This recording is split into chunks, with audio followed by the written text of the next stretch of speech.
Hi friends, இன்றைக்கி நான் உங்களோட ஷேர் பண்ண போகிறது வெரைட்டியான ஈவினிங் ஸ்நாக்ஸுங்க.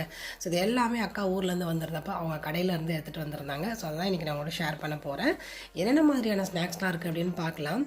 முறுக்கு, எல்லடை, கேக், அதுக்கப்புறம் சிப்ஸ், வேஃபர்ஸ், பப்ஸு, இந்த மாதிரி க்ரீம் பன், பால்கோவா, அதுக்கப்புறமா டைம் பாஸ் பிஸ்கட், இந்த மாதிரி ஏகப்பட்ட ஐட்டம்ஸ் இருக்குது. இதில் நிறைய ஐட்டம்ஸ் நான் என் பசங்களுக்கு எப்பயுமே வாங்கி தர மாட்டேன். ஏன்னா பேக்கரி ஐட்டம்ஸ்லாம் கண்டிப்பாக நான் அவாய்ட் பண்ணிடுவேன். எதுவுமே வாங்கி தர மாட்டேன். இந்த மாதிரி நான் ஆல்ரெடி சொல்லியிருப்பேன், யாராவது இந்த மாதிரி கெஸ்ட்டு வந்தால் மட்டும்தான் இதெல்லாம் எடுத்துகிட்டு வந்து கொடுப்பாங்க. ஸோ அது தவிர்த்து நான் வீட்டில் செய்கிற ஹெல்தி ஃபுட்ஸ் மட்டும்தான் கொடுப்பேன். இதில் என்னுடைய ஃபேவரட் என்னென்னு பார்த்தீங்கன்னா இந்த முறுக்கு, எல்லடை, அப்புறம் நம்ம சின்ன வயசில் சாப்பிட்ட இந்த தேங்காய் ரொட்டி கண்டிப்பாக எல்லாருக்குமே ஒரு ஃபேவரட்டாக இருக்கும். இந்த ஐட்டம்ஸில் உங்களுக்கு என்ன ஃபேவரட்டுன்னு மறக்காமல் என்கிட்ட கமெண்ட்டில் ஷேர் பண்ணிக்கோங்க. வீடியோ பிடிச்சிருந்தா லைக் பண்ணுங்கள். தேங்க்யூ.